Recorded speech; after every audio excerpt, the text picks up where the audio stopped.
북한 문제를 중심으로 이번 주 진행된 한반도 외교안보 뉴스를 심층 분석하는 북한 리포트 시간입니다. 오늘도 한평정책연구소 왕선택 글로벌 외교센터장과 함께합니다. 어서 오세요. 네, 안녕하세요. 북러 정상회담 관련한 소식들은 이번 주에도 이어졌었는데 그렇습니다. 김정은 위원장 북한으로 돌아간 뒤에도 북한 언론 역시나 극찬 일변이었죠? 그렇습니다. 19일 날 평양으로 돌아왔는데 조선중앙통신이라든가 노동신문 이런 데를 보면 불멸의 대외혁명 활동, 역사적인 대외혁명 활동, 세계 정치 흐름을 확고하게 주도하는 국제적인 지위와 영향력을 과시했다. 예. 이런 표현들이 등장한 거죠. 김정은 위원장의 위대성을 이제 선전하는 그런 기회로 삼겠다라는 의도가 명확한 것이고 그런 노력의 일환이라고 생각합니다. 특히 강조되는 이미지는 그야말로 국제 정치 무대에서 주도하는 외교의 천재다.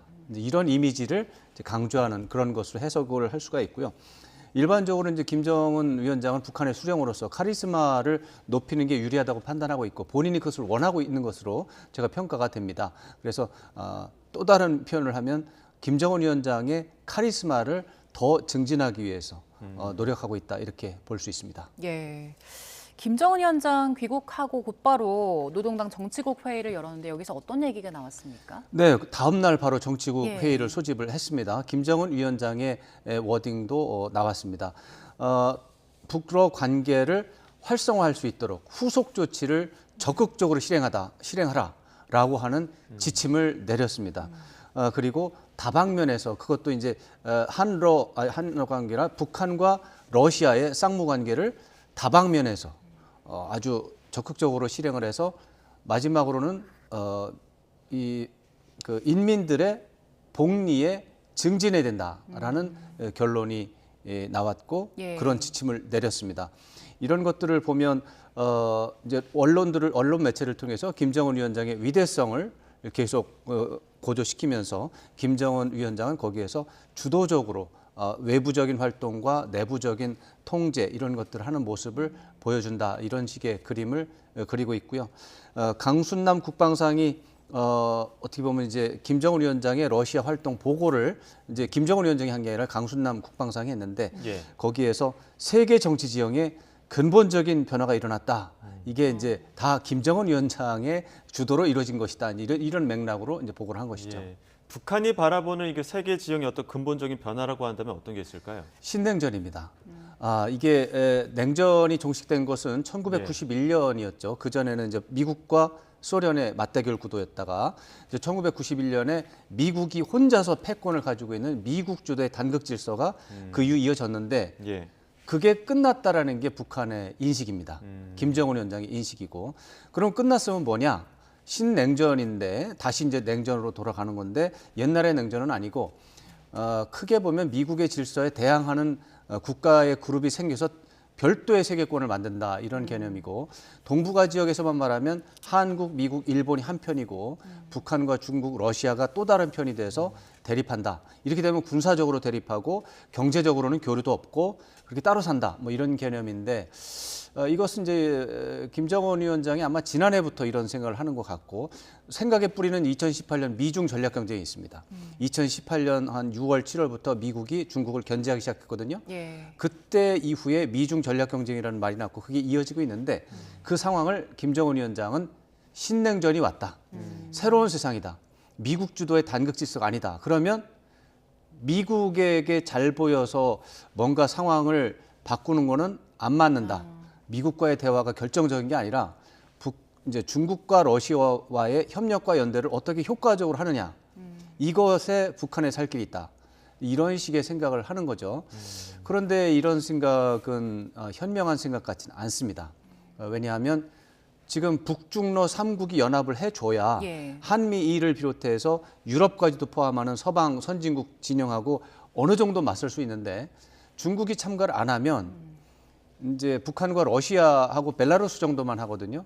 너무 규모가 작죠. 이거는 신냉전 구도에서 미국에 대립하는 구도가 아니라 미국 주도 질서에서 소규모의 어떤 일탈 행위가 있는 것이죠. 예. 이것은 신냉전이 아닌 것이죠. 예. 예. 그럴 가능성이 있기 때문에 김정은 위원장이 어쩌면 크게 착각을 하는 것일 수 있다. 저는 이렇게 일단 보고 있습니다. 예. 예. 중국 이야기는 잠시 뒤에 조금 더 구체적으로 해보고요. 네.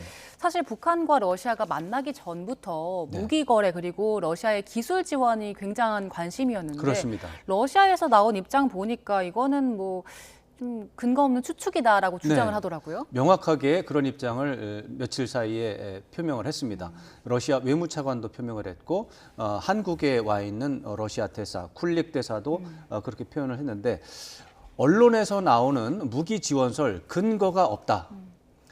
러시아는 국제적인 의무를 잘 준수하고 있다. 오히려 한반도의 긴장 문제는 한국과 미국이 어떤 상황을 힘으로 해결하려고 하는 이런 조치에서 비롯된 것이다. 이래서 어떻게 보면 적반하장과 같은 주장을 하고 있어서 대립하고 있어요. 예. 그런데 문제는 북한과 러시아 정상회담에서 실제로 어떤 합의가 나왔는지는 몰라요. 예. 공식 발표가 없었거든요. 예.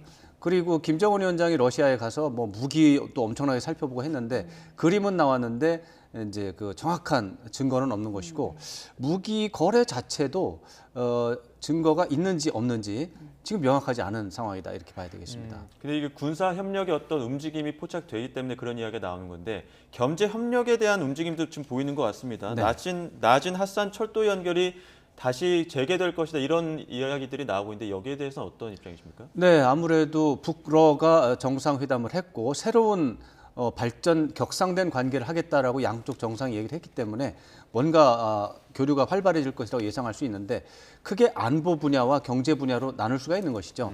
안보 분야에서는 이제 무기 거래라든가 군사적 기술 지원을 얘기하는 거고 경제 분야에서는 식량 지원과 에너지 지원 또 경제 활동에 있어서의 협력인데 그 중에 하나가 나진 핫산입니다. 예. 네. 나진 핫산은 그동안 뭐 언론에 보도되긴 했지만 나진이라고 하는 동네는 지금 이제 나선이라고 이제 이름이 바뀌었지만 그 나진은 이제 그 러시아하고 아주 가까운 동네입니다. 거기에서 러시아의 국경 도시가 또 핫산이 있습니다. 핫산과 그 나진 간의 거리가 54km입니다. 54km 철도가 연결이 또 되어 있습니다. 예. 이것을 이제 상업적으로 잘 움직이면 나름대로 거기가 뭐 좋은 항구가 될 수도 있고요. 그 이제 북한은 그 나진과 선봉을 합해서 나선 특별구로 하고 있거든요. 거기를 이제 자유 무역 항으로 해가지고 각종 대형 기업들을 유치한다는 게 북한의 원래 이제 구상입니다. 근데 그게 이제 30년 동안 안 된 거죠. 그걸 하겠다는 건데 30년 동안 안 된 이유가 있습니다. 이 물동량을 하려면은 이 수지가 맞아야 기업들이 들어오는데 그 부분이 잘 안 돼요. 돈은 한국하고 일본하고 중국에 있는데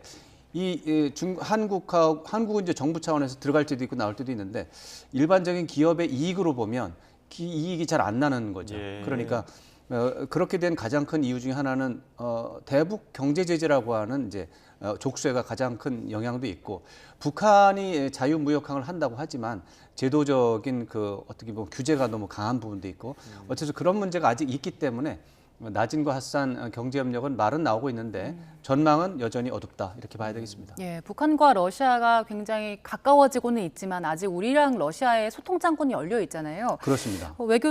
러시아 외교차관이 이달 말에 방한할 가능성이 있다는 얘기가 나오고 있는데 네. 우리는 여기서 어떤 얘기를 해야 될까요?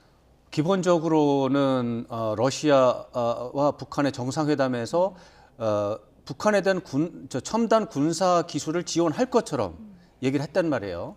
그렇게 되면 그 무기를 받아서 북한이 무기를 만들어서 어디다 사용하겠습니까? 우리를 공격하는 데 사용하지 않겠습니까? 그러면 우리에 대해서 군사적으로 매우 위협적인 상황이 지금 조성되고 있는 걸로 보이는 거죠. 추정을 하는 거죠. 예. 그랬을 때 우리는 러시아에 대해서 그러지 마라라고 해야 됩니다. 왜냐하면 한러 관계도 우호 협력 관계가 분명히 존재하고 있습니다. 우크라이나 전쟁 때문에 일시적으로 우리가 러시아에 대해서 제재에 참여하고 있지만 한러 간에는 기본적으로 우호 협력 관계 기본적으로 작동하고 있는 것이죠. 그렇기 때문에 한국 정부는 기본적으로 러시아에 대해서 북한에 대한 첨단 군사 기술을 지원해서 한국에 대한 군사적 위협이 증대되는 것은 우리에 대한 공격의 의미가 있으니까 하지 말라고 강력하게 촉구를 해야 되고 예. 이제 그건 이제 표면적인 거고요.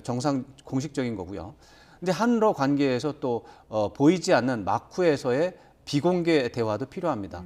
러시아가 그렇게 된 이유가 있고 또 러시아가 또 겉으로는 무기 지원하지 않고 있다. 그것은 억측에 불과하다. 증거도 없다. 이렇게 얘기하고 있기 때문에 왜 그런 얘기를 하는지에 대해서 좀 진지하게 얘기를 해야 되는데 이번에 외무차관이 들어와서 과연 어떻게 할지에 따라서 한러 관계는 다시 수습이 될 수도 있고 나락으로 떨어질 수 있습니다. 그야말로 중대 고비에 해당하는데 이제 뭐 한러 관계 협상이 잘 된다면 좋겠고 그렇게 되면 이제 러시아가 북한에 대한 군사적 기술 지원을 자제하겠죠. 예. 그리고 북한의 러시아에 대한 무기 지원도 좀 자제될 가능성이 있고요. 그건 좋은 시나리오인데 나쁜 시나리오는 러시아가 뒤로는 군사 기술 지원하고 무기도 이제 포탄 공급도 받고 하면서 한국에 대해서는 안 한다고 거짓말하면서 이런 상황이 모든 이런 나쁜 상황의 원인은 한미 군사 연습 때문이다라고 뒤집어 씌우면서 한국을 압박하는 것이죠. 이게 우리 입장에서는 최악의 시나리오인데 이것은 우리 외교 당국에서 적절하게 현명하게 대응하리라고 믿습니다. 예, 지금 우리가 이제 북중러 연대 움직임에 대해서 지금 바라보고 있는 가운데 중국의 움직임은 분명하지 않거든요. 네. 근데 지금 중국과 러시아가 정상회담 10월로 예정돼 있는데 그렇죠. 여기에서 어떤 분명한 움직임들이 나올까요? 그 부분이 이제 확정은 된 것 같습니다. 이번에 10월에 중국의 이제 시진핑 주석 입장에서 중요한 날입니다. 왜냐하면 1대1로라고 하는 이제 그런 프로젝트가 있지 않습니까? 1대1로가 10주년입니다, 올해가. 네, 그래서 이번에 1대1로 포럼을 주최해서 아주 성대하게 큰 행사를 열고 거기 푸틴 대통령을 초청을 했고 푸틴 대통령이 참석을 이제 거듭 약속을 했기 때문에 10월 중에 이제 푸틴 대통령이 베이징에 갈 것이다 충분히 예상할 수 있는데 말씀드린 대로 중국은 북한과 러시아가 주장하는 제안하는 북중러 3국 연대 신냉전 구도 반미 국가 연대 여기에 참여할 생각이 없습니다. 기본적으로. 예. 거기에 참여하는 것보다 참여하지 않는 것이 유리하기 때문이죠. 그런데 북한과 러시아가 제안하는데 동참하지 않으면 중국의 입장에서는 북한과 러시아와의 관계가 또 나빠질 수 있다는 부분에 대해서 좀 뭐 불편하게 생각할 수 있습니다. 그러면 중국의 선택지는 좁아지는데 어떻게 되느냐 하면 겉으로는 참여하지 않지만 뒤로는 막후에서는 북한과 러시아의 반미 연대를 지원할 수 있습니다. 이렇게 되면 중국에게 가장 좋은 그림이 됩니다. 그래서 아마 그런 쪽으로 방향이 진행될 것 같고요. 중국은 그래서 푸틴 대통령과 만나서 공식적으로 공개적으로 돕지는 못하겠지만 마크식 지원할 텐데 어느 정도로 어떤 품목에서 어느 정도의 지원을 할지 그런 부분에 대해서 얘기를 할 가능성이 높습니다. 예, 오늘 한덕수 국무총리가 시진핑 주석과 만날 걸로 알려졌는데 양자회담 할 걸로 알려졌습니다. 그런데 이게 뭐 아시안 게임 참석자 찾아온 그렇죠. 손님들 맞이하는 정도니까 의례적이라 할 수 있겠지만 네. 어떤 좀 깊은 이야기가 오갈 수 있습니까? 네, 그 의전적이라고도 볼 수도 있고 무겁다고도 볼 수 있는 그런 이중적인 의미가 있습니다. 말씀하신 것처럼 항저우 아시안 게임 개막을 맞이해서 지금 전 세계에서 수많은 아시아에서 수많은 이제 VIP들이 와 있기 때문에 시진핑 주석이 그런 VIP들을 이제 만나주는 그런 일정이라서 아주 의례적인 일정입니다. 아마도 15분 이상 만나지 않을 겁니다. 어떤 정상들은 악수만 하고 헤어질 수도 있습니다. 사진만 찍고. 그렇지만 한중 관계에서는 지금 한중 관계가 과연 후호 협력 관계를 계속 유지할 것이냐 아니면 적대 관계로 돌아서서 서로가 서로를 향해서 뭐 군사적으로 대치하는 상황까지 갈 거냐라고 하는 지금 고비에 놓여 있습니다.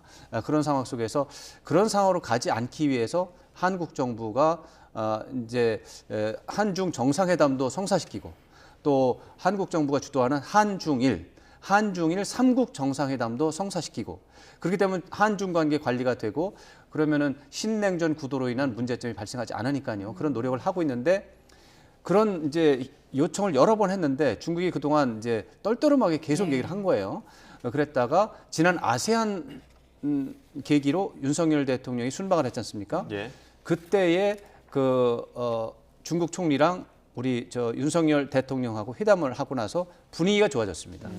그래서 아마도 한중 정상회담에 대해서 시진핑 주석이 조금 더 진전된 반응을 보일 수 있습니다. 그래서 이러한 어떤 중대 변곡점을 맞이해서 우리나라에서 이제 국무총리는 대통령 바로 다음이기 때문에 아주 무겁죠. 장관보다 높으니까 한 총리가 가서 시진핑 주석에게 다시 한번 한국에 와달라. 한중 정상회담을 초청하고 그다음에 한중일 정상회담을 한국이 주도하는데 꼭 참석을 해달라 이렇게 얘기를 할 가능성이 있죠.